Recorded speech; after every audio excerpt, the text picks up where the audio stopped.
Hello, friends. Welcome back to An Idiot Does Stuff, and I'm the idiot in charge, Trevor Stewart, 1308, and this idiot happened to start stream a half an hour early, because apparently I'm still really not entirely on my game, as it were. So, well, good early morning, friends. Sorry to start so early. We'll see if anybody actually shows up early. Off my game. I am off my game. Well, today's pre-rolls brought to you by The Hidden Leaf, downtown Charlottesville, Virginia, 105 West Main Street. Above the Brick, Suite 200 on the downtown mall. Above the Brick, Suite 200, a great place to go with some great buds to get some great buds. A bud, and the only thing better than their bud is their customer service. Also, they have the lowest prices in town, according to my own personally highly biased research, by which I mean I was incredibly high when I did my personally biased research. You can find them on Instagram at The Hidden Leaf, where you can also find our other two sponsors, Kush Gang, findable at KG Snacks434 on Instagram, and Firehouse Organics, spelled with a Z, also findable on Instagram at Firehouse Organics, spelled with a Z. A note of disclaimer.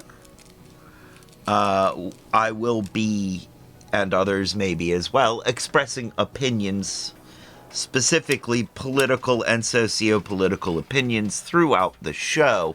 Those opinions belong to me and or the expresser of the opinion and or the channel and or parent company, but not necessarily any of our advertisers, including The Hidden Leaf, Kush Gang, or Firehouse Organics, spelled with a Z. Yeah. That's the ad read out of the way.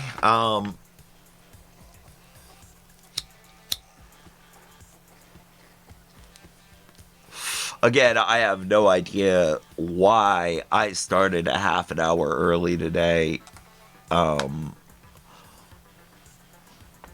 I'm just, yeah. For some reason, I thought that we were starting at the Saturday time. It sounds like I wanted a challenge. Hey, Darth Dragonis. Thing is no, I don't want a challenge. I don't need to challenge myself anymore at all. I'm good. I have nothing to prove to me or anybody else. But yeah. Apparently I went ahead and challenged myself.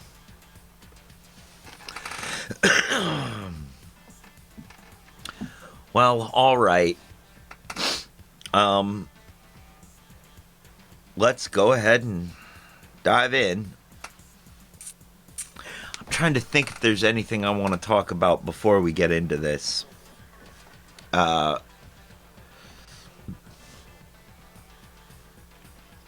I don't think so.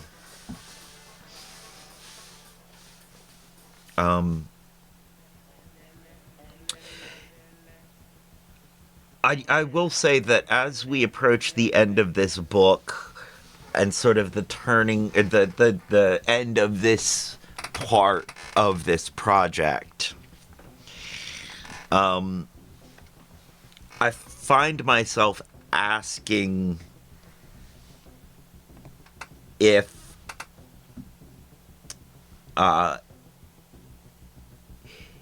things are better.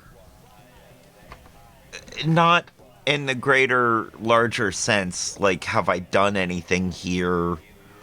You know, have I changed anybody's mind or made anybody think any deeper or anything like that?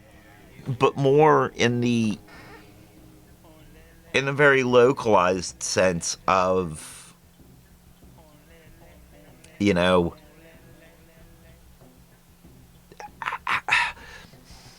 again, the reason I started all of this is because a very dear friend, my best friend, was in mental health crisis, and the system was traumatic to her in that moment. And so I find myself asking, has the system helped? Was that trauma in that moment worth anything? And some good things have come out of that moment, but in general, I'm inclined to say no. I'm inclined to say that there were a few things in that system that helped my friend, some resources that the system gave my friend access to. But the social assistance resources, not mental health resources. It seems like all of the mental health and behavioral health stuff that they've tried to do with her has actually not done much. I'm not exactly prepared to say that it's done more harm, because that would be based only on my own observations in the moment. And I don't know that I'm capable of making those observations. But what I will say is that I don't feel like her emotional health. I will say that I feel like all of the growth that she's done in this time, which is no small amount of growth, has been something she's done. All of the getting her life together has not been because of the help of the system.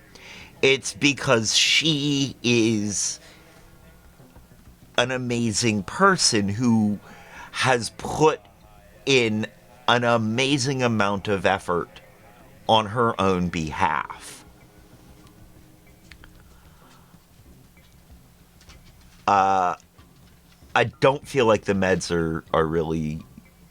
I don't... I don't... I want to be careful about what I say here, because I'm not an expert. I don't know. And I have no ability to... I'm just not the person to make these judgments.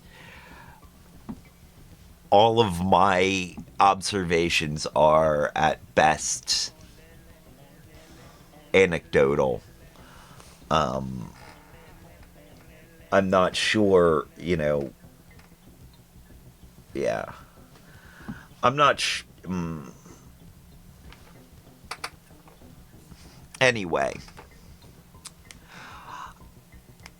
I do feel like, I don't know if what I'm doing in this moment is being helpful. I'm hoping it's not harmful. I do sort of think that what I'm doing is a way to help me cope. This is some Trevor copium, I believe. I don't know if this is really, But this project will continue.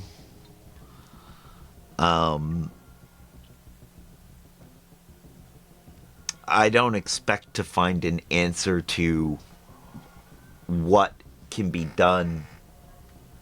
That's all that matters right now, my mental health.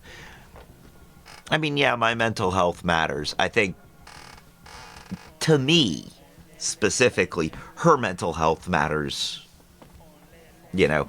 But I think it's the localized mental health that matters. I think, I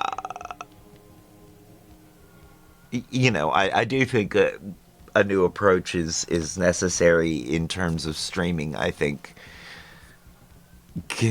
continuing to have this discussion is important. I think that I should probably do something to mitigate burnout. You know, such as every other week doing a crafternoon instead. But I do feel like I do feel like this project.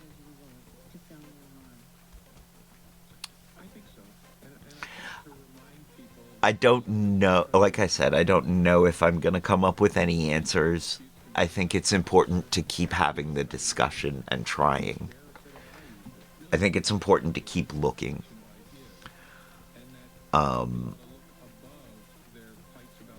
Yeah. It's it's a complex issue, and a complex emotions around it are complex. And I do believe that if she was a white woman, she would have been treated very differently. And it wouldn't.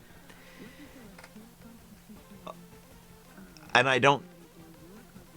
I think that she would be treated very differently. But I think the circumstances surrounding her whole life would be different.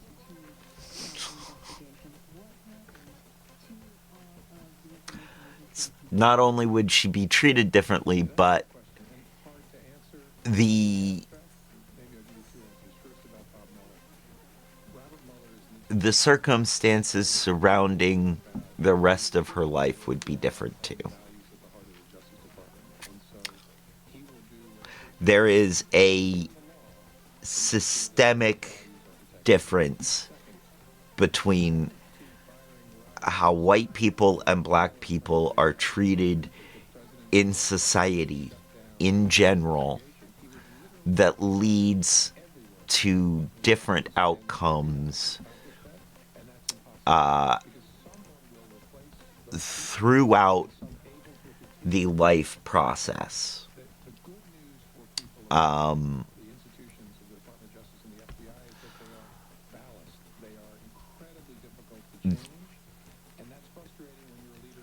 And we've discussed that previously in books like Inflamed and Sickened.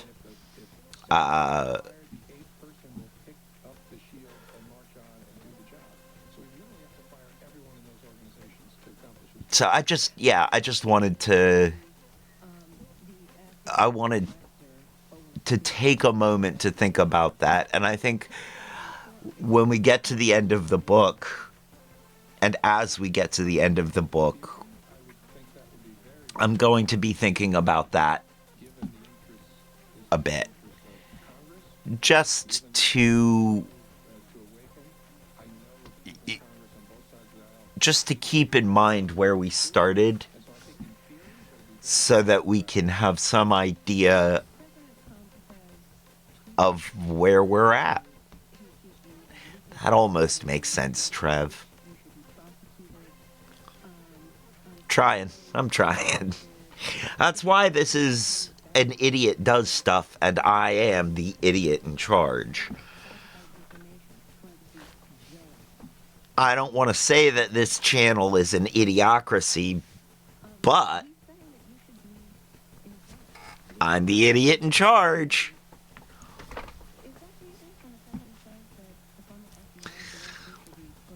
All right. Now that we've discussed that,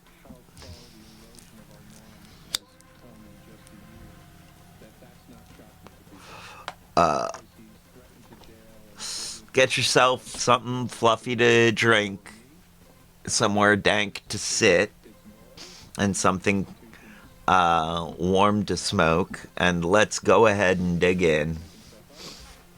Yeah.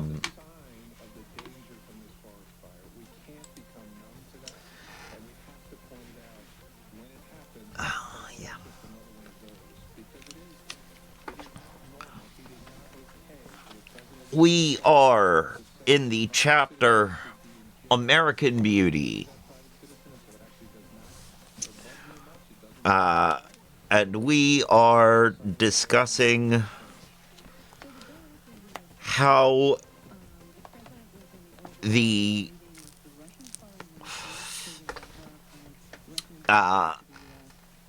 Americans took the beauty standard of slimness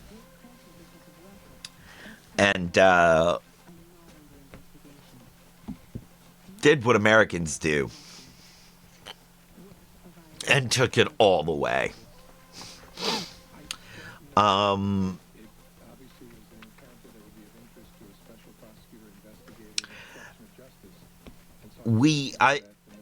pretty sure that within this next chapter, we will really start to tie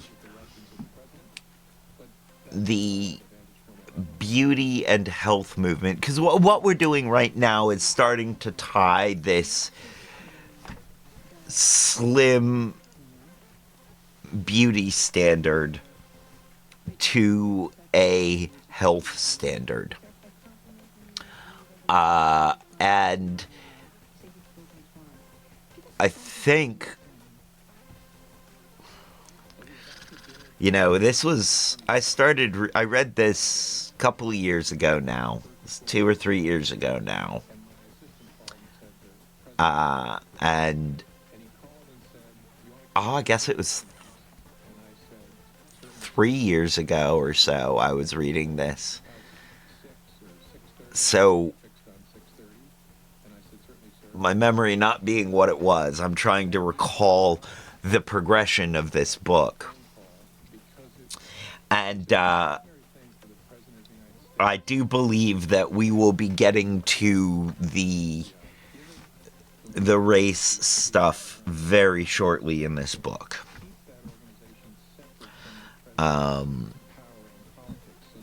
So, yeah.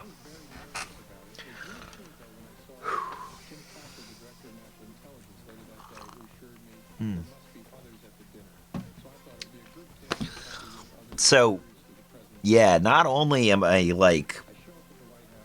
off my game, or as an apparent result of being off my game a bit today, I went to take a sip of my coffee, and it was still way too hot, and I didn't realize it, and it hit my upper lip, and I burnt the bejesus out of my upper lip. So, this is why you should always make sure you're fully on and aware before you start doing anything with hot liquids. All right, let's get into it. We are going to back up a paragraph and get a running start.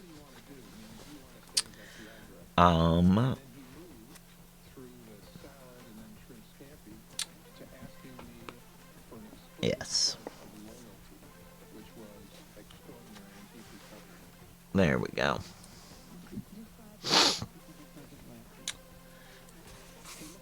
And yet, what apparently Gotti's, under Hale's guidance, was not just an increase in number of articles and essays on the proper amount to eat and drink to satisfy God, health, and the pursuit of beauty. These three topics had been addressed before Hale took over as editor. Under Hale came a fourth and previously little considered aspect to being a right-minded middle-class Protestant woman: the need to prove one's racial superiority as an Anglo-Saxon.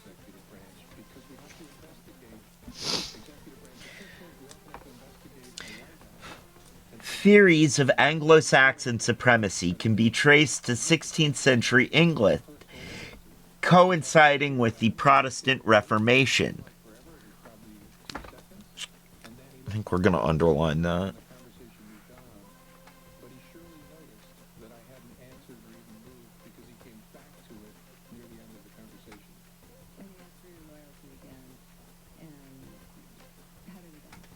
In their earliest manifestations, these theories were used to justify Henry VIII's bid to secede, to justify Henry VIII's bid to secede from the Norman papacy. Those favoring secessions had argued that the original English people descended from a pre-Norman Germanic tribe known as Anglo-Saxons, a freedom-loving people who had organized civilizations, free institutions, and equitable laws.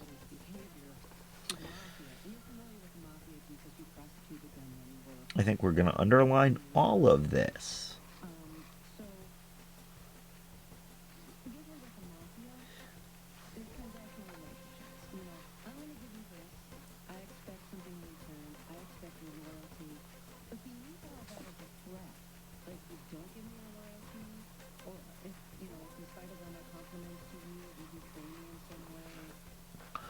The goal was to make a claim for ancestral difference and thereby socio-legal independence from the papacy.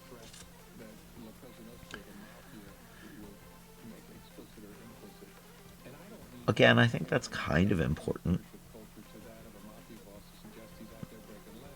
Although superiority was implied, this use of the term Anglo-Saxon preceded the use of the term race, as it would be articulated more than a century later by Francois Beignet. Oh, I see why I put those tags there. That's all important.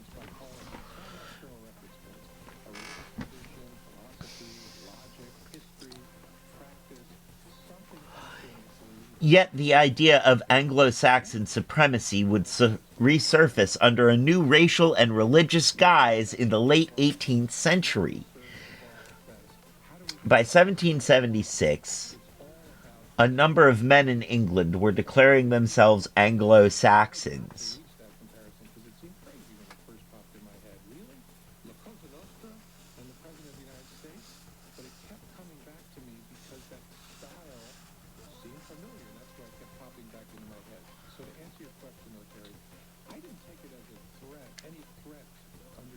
The firebrands were outraged this time not with the Norman papacy so much as the Norman conquest itself, which they saw as evidence of foreign rule. The names of these rebels are mostly forgotten, but their ideas resonate forcefully with others of purported English extraction who felt similarly aggrieved by foreign rule, namely the Americans. As a result, many of their central tenets were co-opted, refashioned, and promoted during the height of race-making in America.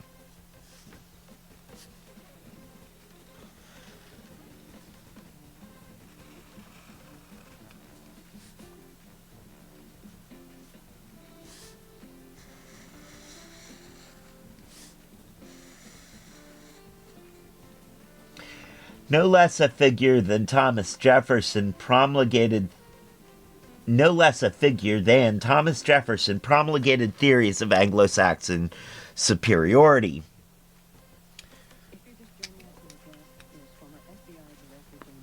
Thomas Jefferson, er, bleh, got lost again there. Jefferson was more than a self-identified Anglo-Saxon. He was a dedicated student of Anglo-Saxon history, language, and culture. In the midst of the American Revolution, Jefferson trumpeted the purported Anglo-Saxon value of freedom. In a now famous quote, he claimed some ancestral lineage linking Protestant dissenters, the Whigs, with Anglo-Saxons. It has ever appeared to me that the difference between the Whig and the Tory of England is that the Whig deduces from his rights from Anglo-Saxon source, and the Tory from the Norman.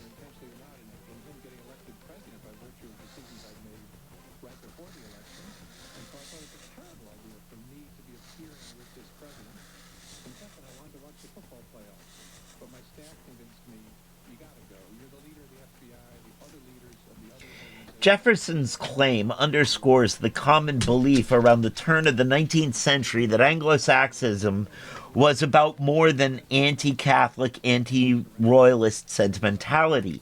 Anglo-Saxonism was seen as a matter of ancestral lineage of inheritance.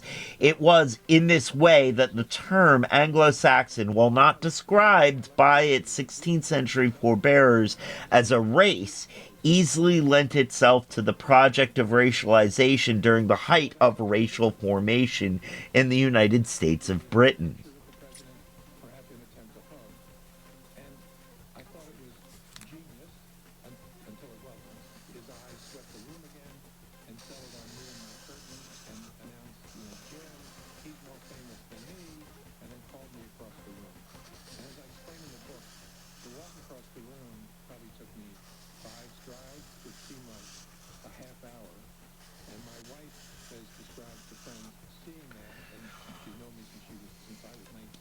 That Anglo-Saxon would become a racial identity in the United States and England signaled an important break from the theories of race that had been crafted by the likes of Beignet, Diderot, and Buffon in France.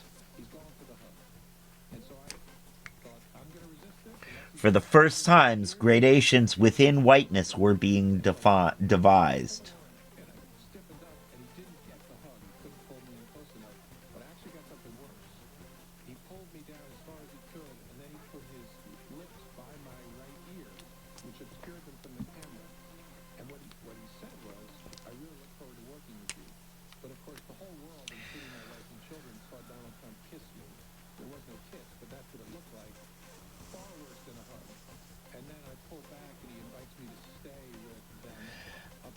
As the 19th century approached, hierarchies and distinctions between elite whites of Anglo-Saxon and implied Protestant heritage and lowly whites who were neither Anglo-Saxon nor Protestant were articulated. In other words, there were now different categories of white people.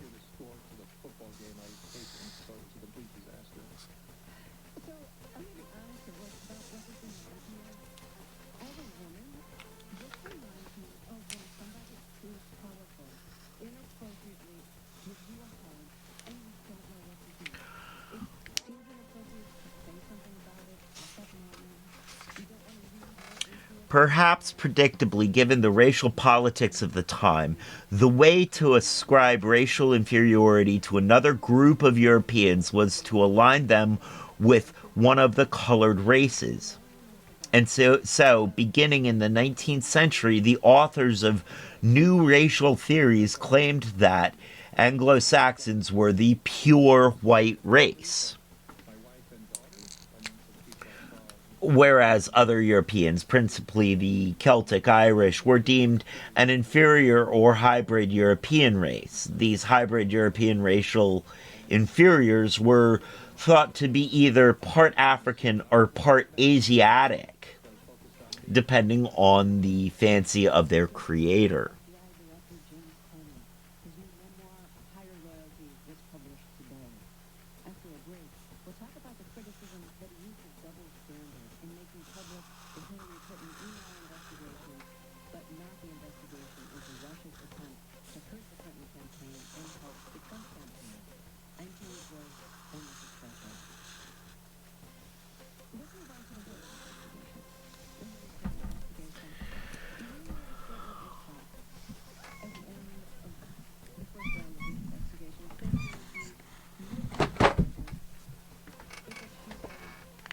Hi, baby.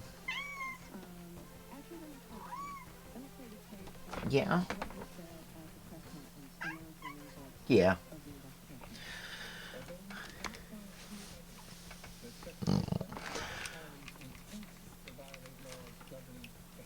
British ethnologist James Cowles Pritchard is one of interest here for his treatment of the Irish as alternatively part African and part Asiatic.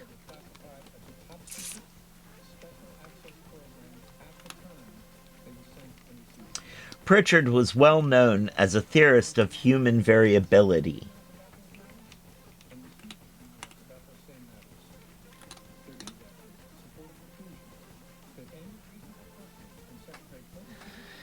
One of his most widely read works researches into the physical history of mankind was written in 1808 and published in 1813 and polished over successive iterations between 1836 and 1841. It was in the 1836 and 1841 versions, as well as his 1831 text, The Eastern Origin of Celtic Nations, all of which followed his election to the Royal Society, that Pritchard made notable contributions to theories of intra-white racial distinction. In Eastern Origin, for instance, the Englishman argued that language must be allowed to furnish a proof or at least a strong presumption of a kindred race.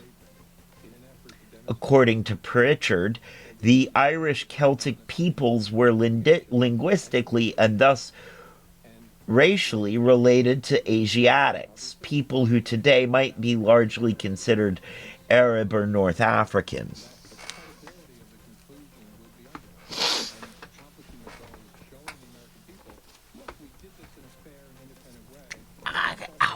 What a interesting theory.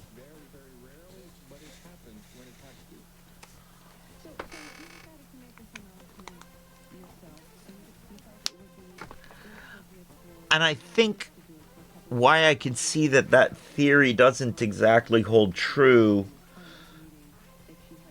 couldn't hold true. Oh, but they're operating from a Tower of Babel model. But yeah, what I feel like, why I feel like that couldn't really hold true is because we all have the same basic sound making equipment in our bodies. The only real differences, I mean, other than the only differences in sound making ability come from how we practice our use of our equipment.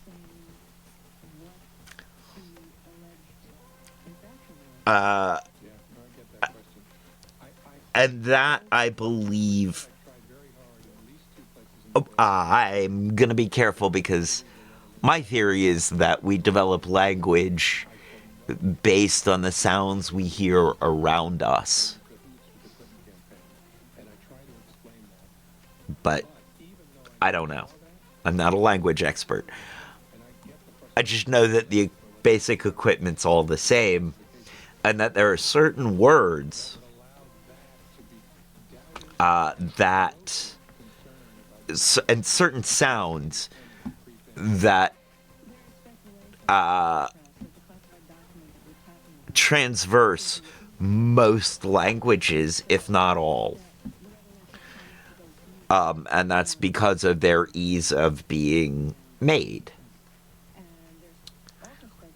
And I guess one could say that, yes, linguistic similarity does run throughout the race, being that the race is the entire human race, because racially all people, all humans, have the same sound making equipment.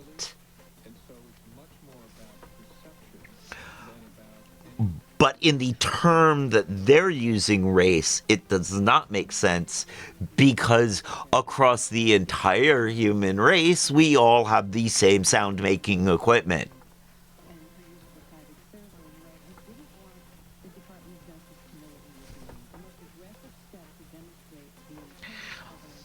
Just saying.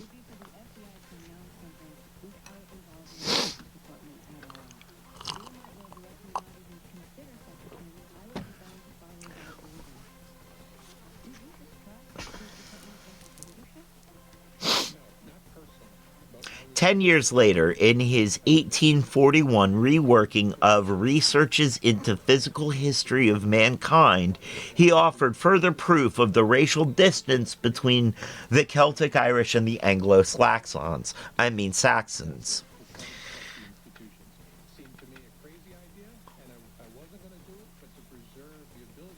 What do you call a really loud British person? An Anglo-Klaxon.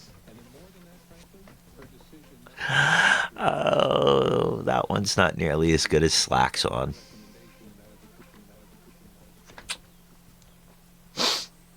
Between the Celtic Irish and the Anglo-Saxons, as well as the Celts' similarity to the Asiatic or North African peoples.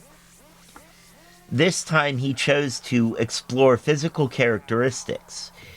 In a section titled Physical Character of the German Nations, Pritchard states, "It is well known that the German nations are universally described by the ancients as a people of tall stature, robust form, with fair complexion, red hair, and blue eyes." Characterizations of the Celts, he suggests, have been less consistent.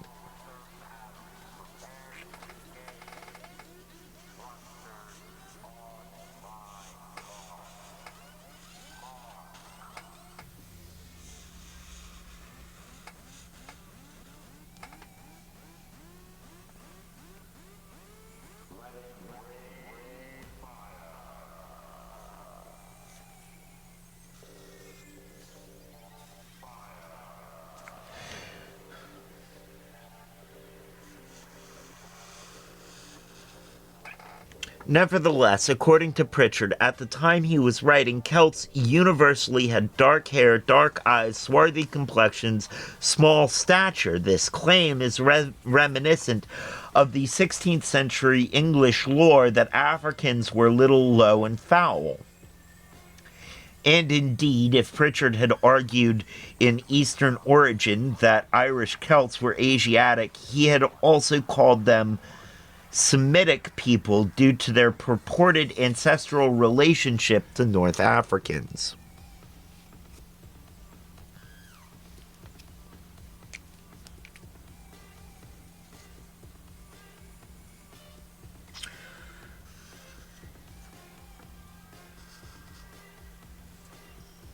In fact, in an unexpected move that revealed the vagaries of language for a respectable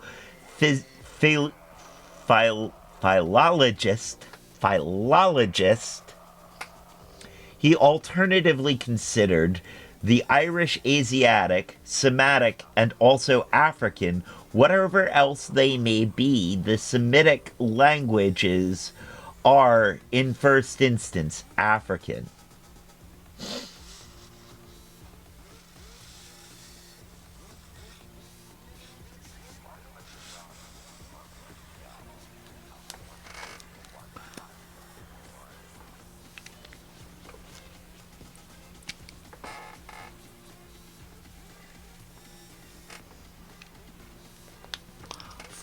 Philologist.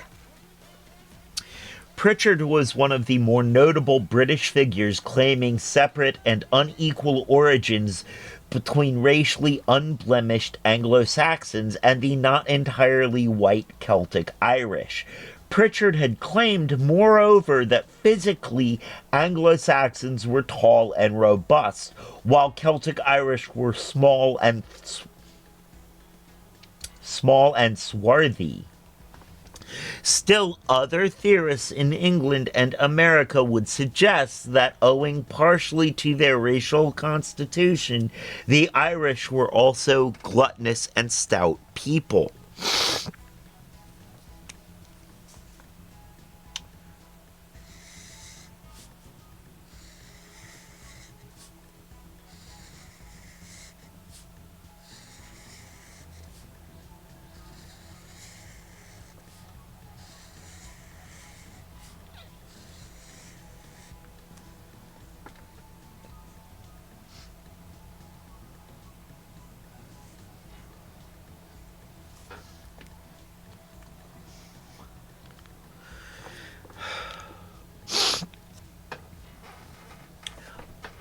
It's okay. You're not that late, Crystal. I'm really early. I'm really, really early. Thank you for being here. Happy Taco Tuesday.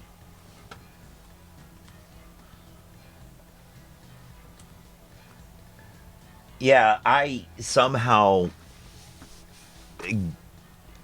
started a half an hour early today.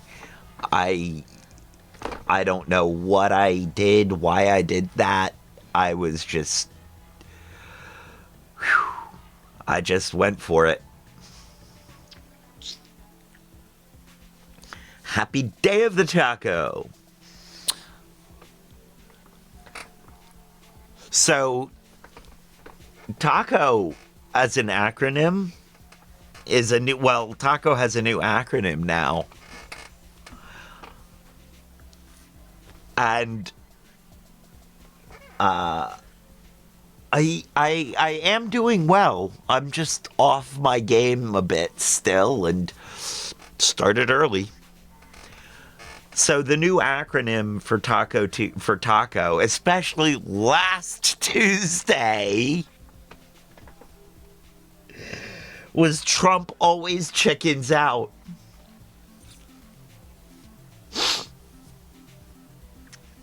And when he backed down off of...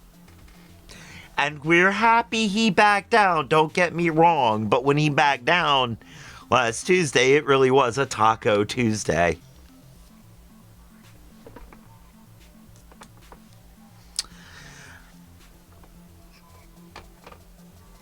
So, yeah, I like it. I like that one. I don't want to ruin tacos for anyone by associating him with them, because tacos are awesome and he's not.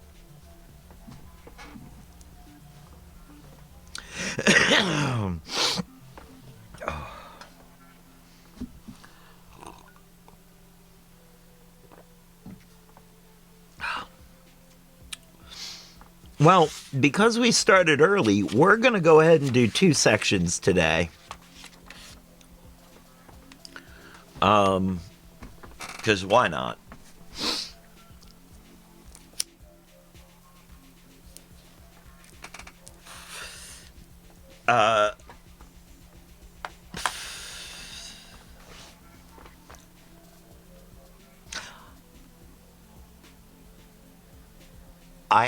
I had a thought.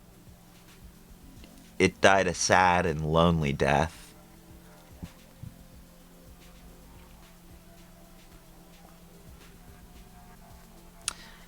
And unfortunately, there's no reviving this one. I guess I'll just have to let it go.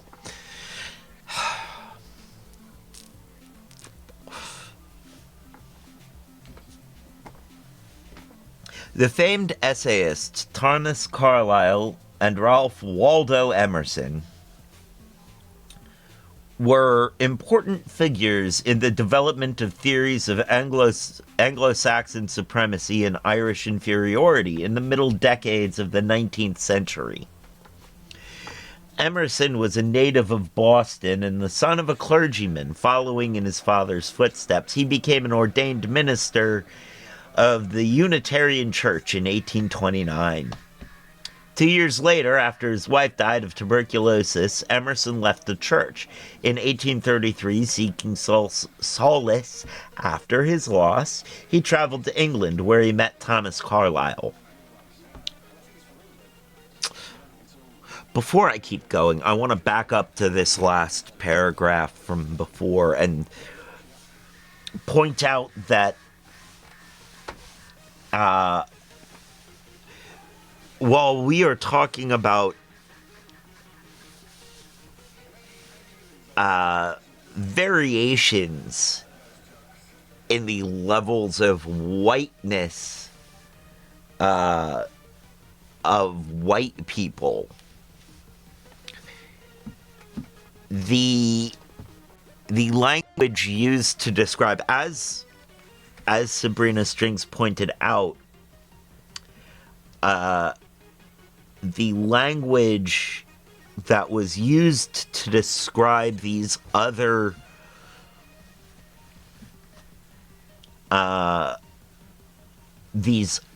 types of white people was here we go.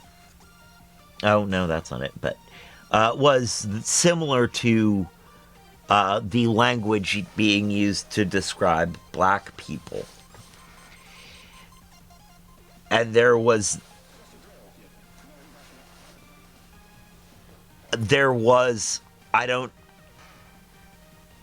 I'm pretty sure we'll get to more of it later, but there was basically a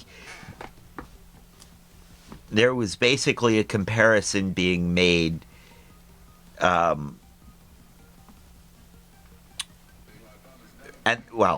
was a comparison being made to non-white people, to black people specifically, and how close you were to being black, or really how far away you were from being the right kind of white,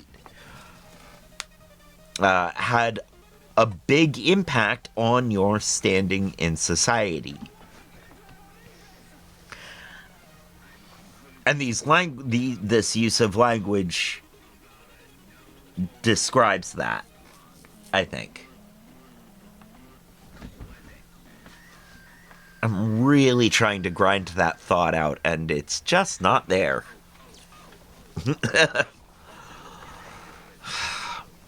So, yes. Emerson met Carlyle in 1833.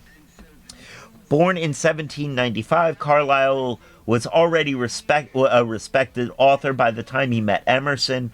Carlyle lived with his wife on London's chic Cheyenne Row. Cheney Row.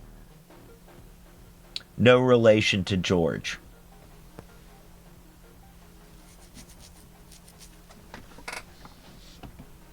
In the city's elegant Chelsea section. Let me try that sentence again. Carlyle lived with his wife on London's chic Cheney Row, no relation to George, in the city's elegant Chelsea section. His father, too, had been a devoted man of God, having been deeply and unwaveringly Calvinist. Those who knew Thomas Carlyle claimed that his early Calvinist upbringing had a profound influence on him. It was, in fact, Carlyle's reputation as, in Emerson's words, perhaps, the best thinker of the Saxon race, that led Emerson to seek him out. The two, discussing their shared spiritual and racial orientations, became fast friends. Each crafted essays and delivered speeches that, according to the historian Nell Irving Painter, outlined a transatlantic realm of Saxondom.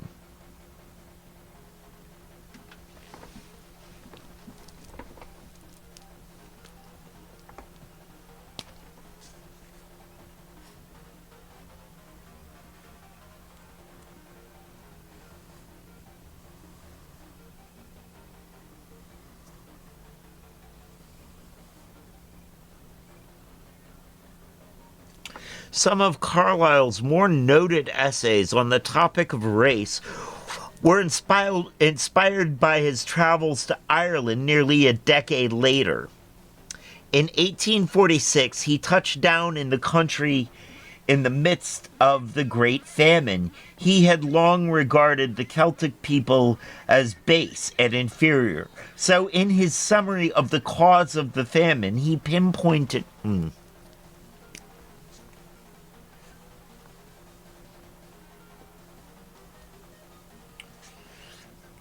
He pinpointed gluttony and poor self-control.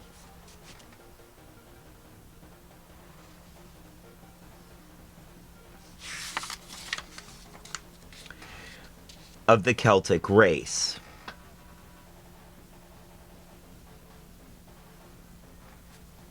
Specifically, it was the Irish appetite for the potatoes, which he called potatoophagy, that led to their ruin. This particular view of the Irish was not invented by Carlyle. Rather, his view of the Irish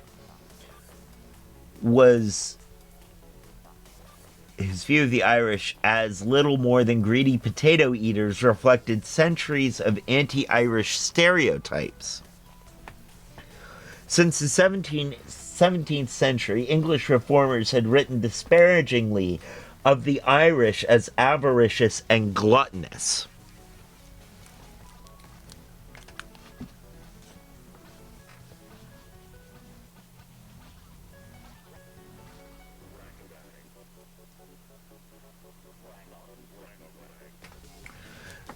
The essayist William Camden, for example, described the Irish as wild and very uncivil, claiming that they were fond of profanity, violence, and gluttony.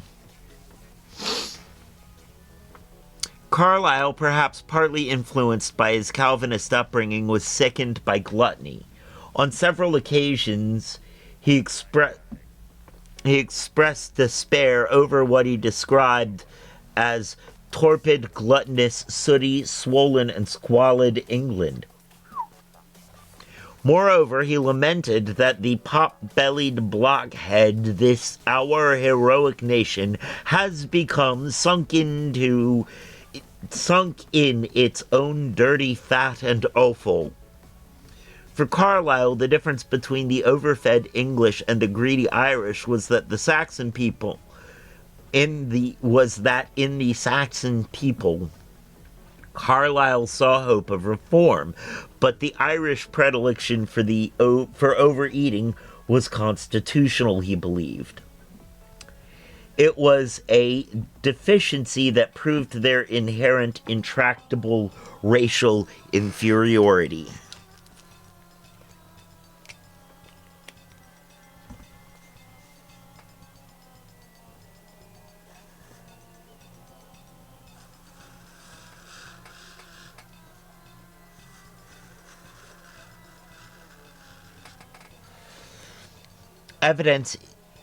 Evidenced in part by their greed, the degeneracy of the Irish was proof that they were closer to black than white. He concluded that the solution to the Irish question should be black-led them and put them over with the... Not saying that word. This would be, to Carlyle, a fitting solution, since his infamous occasional discourse on the... I don't really want to say that word either. Question, he would also defame black people as indulgent and lazy.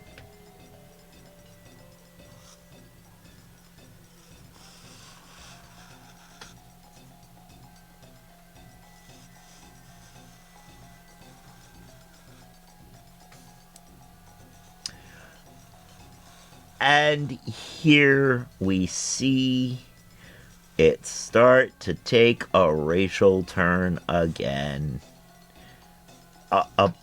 a black versus white racial turn again, or white versus black, I guess.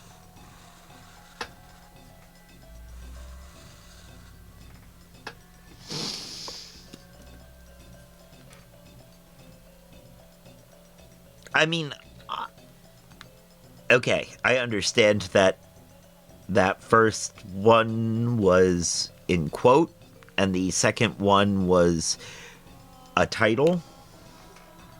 And I bet you it wasn't easy for the author to do that, to include those, but I have the option of not saying those words. And I feel safe in making the decision to, even though those words are there on the paper, not say them.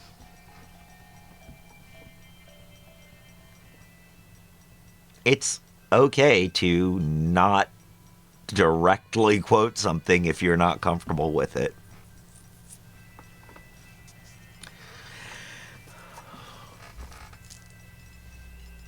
A handful of years later, Emerson would pick up where Carlyle and earlier Anglo-Saxon theorists had left off, making his contributions to racial theorizing. Let me try that sentence again, too. A handful of years later, Emerson would pick up where Carlyle and earlier Anglo-Saxon theorists had left off, making his contribution to racial theorizing. In 1856, in his 1856 book, English Traits, a portrait of 19th century England, he returns to the racial taxonomy popularized by Pritchard, arguing that Celts were of Asiatic origin. Hey, find your spot and lay down.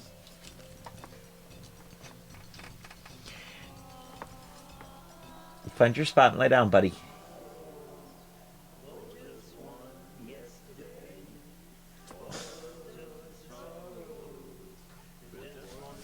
Hey, lay down. Lay down. Good dog. Good boy.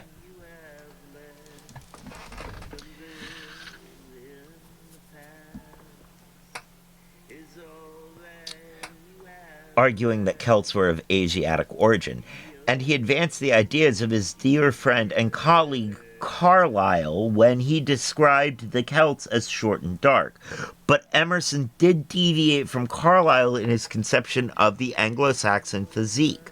While Carlyle imagined Anglo-Saxon in English in England and America were more similar than they were different, Emerson chose to highlight their presumed divergences.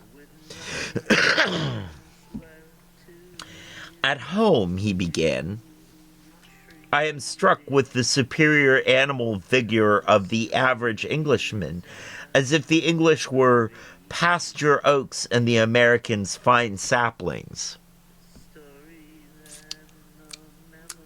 Okay. The view that the American breed of Anglo-Saxons was particularly svelte was by no means invented by Emerson. Aha, that's what that means. In 1810, Samuel Stanhope Smith, a Presbyterian minister and acquaintance of Thomas Jefferson, wrote in the second edition of his essay on the causes of the variety of complexion and figure in the human species that in general the habit of the Anglo-Americans is more slender than that of the natives of Great Britain or Ireland, from whom the greater part of our population is descended. Smith attributed the Yankee propensity for slenderness to the cold climate of North America, especially New England, echoing the environmental theories of race popularized by Frenchmen like Buffon. Smith suggested that the cold climate had a slimming effect, as people in his environs could not sit lazily in the sun and enjoy the fruit of the land, as it implied those of other races in hotter climates did.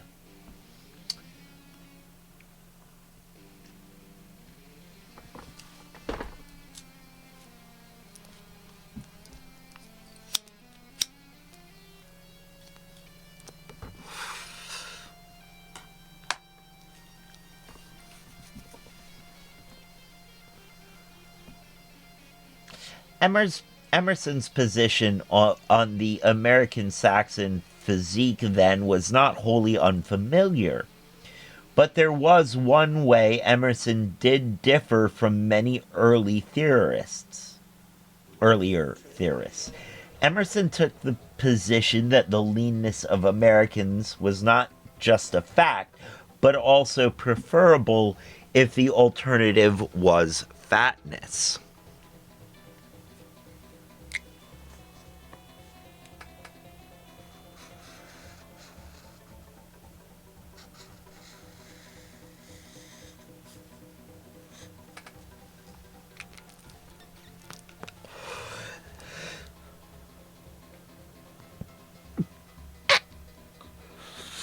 Indeed, Emerson may have looked slightly askance at the slight, ill-woven shapes of American men, but he, like Carlyle, despised gluttony. In his journals from the 1830s, Emerson had written, one would think that the hog, that walking sermon upon gluttony, was enough to turn the stomachs of all men from intemperate eating.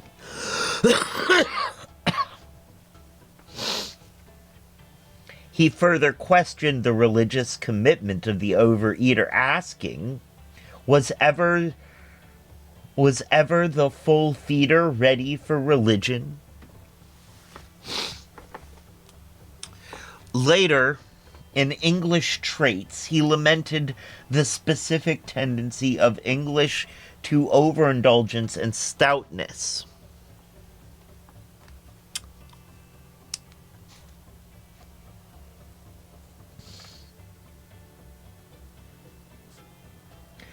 Something about that seems kind of important, in that they're going to be comparing, slimness to, well, not they as in Sabrina Strings, but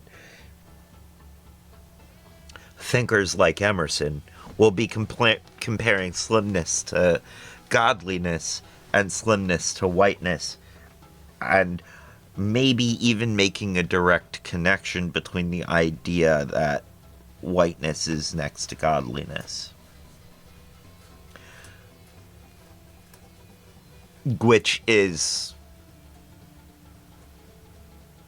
an abominable way to think. That is, I feel the need to continue to make it clear that I absolutely despise the thinking that these people had. Just because I can reason my way through it does not give it any weight. And it is full of inconsistencies and untruths. So I just feel the need to make it clear that they're wrong.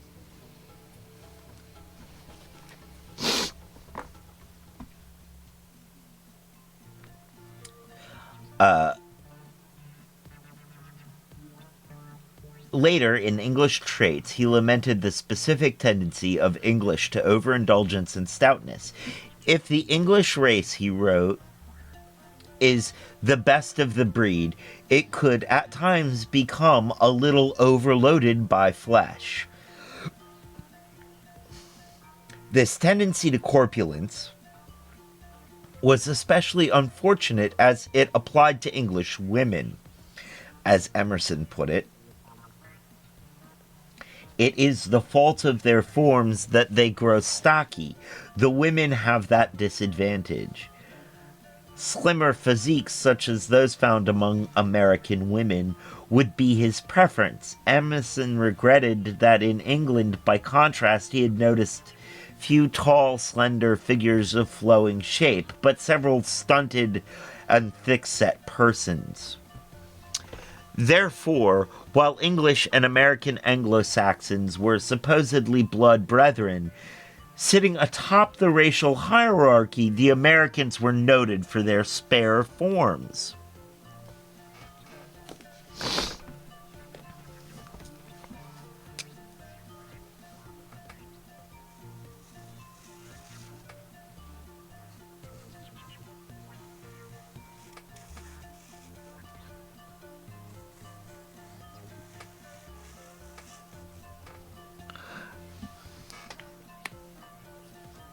It is worth noting that if Emerson was a tall and thin man, Carlyle too was described as a reedy, stooped 6-footer. Nevertheless, the racial lore of the time suggested that the English were a stouter breed of Anglo-Saxons than the Americans. By the mid-19th century, this supposed general spareness of constitution, especially among women, would become a basis for extolling native-born Anglo-Saxon Protestant American women.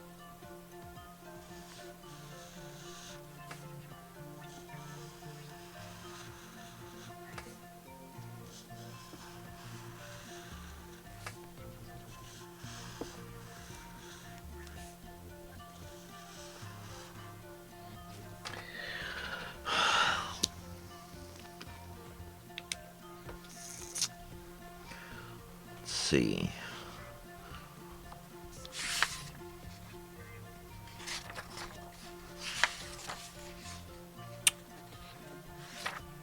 This next section looks like it's going to get a little in-depth there. But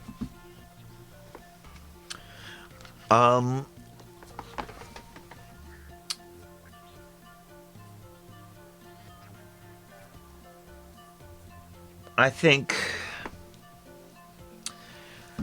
because we started early, we're going to end early. We're going to call it in here. I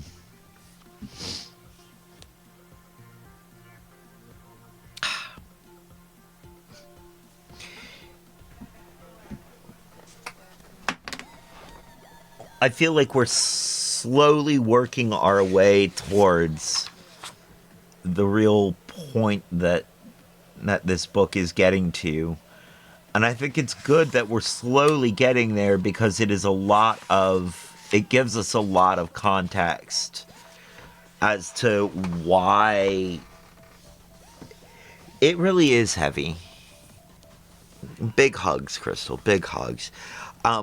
It gives us a lot of context as to not why, but how this has built up. The why, I feel like, is self-evident. The real driving reasons are white supremacy and economics. You know, the power and money.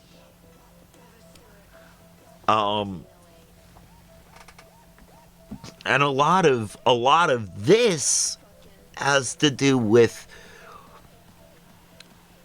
feeling superior, building a system through which these white men can feel superior so that they can justify their domination of the world.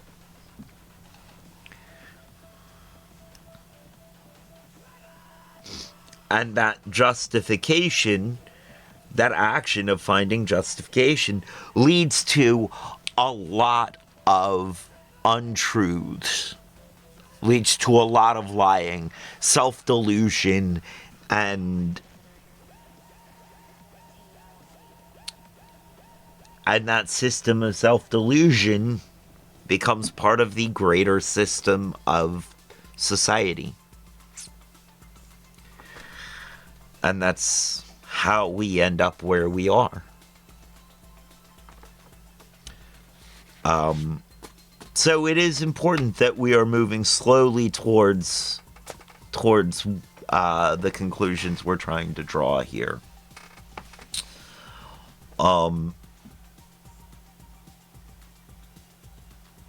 It is, again, and I know this is evident every week we do this, I'm just an idiot. I'm working really hard to put these thoughts together in a coherent way. And I know I'm not always succeeding. But the more we try, the better we'll get at it. And the more we have these conversations, the better we'll get with the language required for these conversations. And the more we'll be able to expand.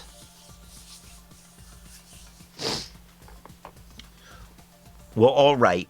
Thank you, everyone, for being here. I appreciate it.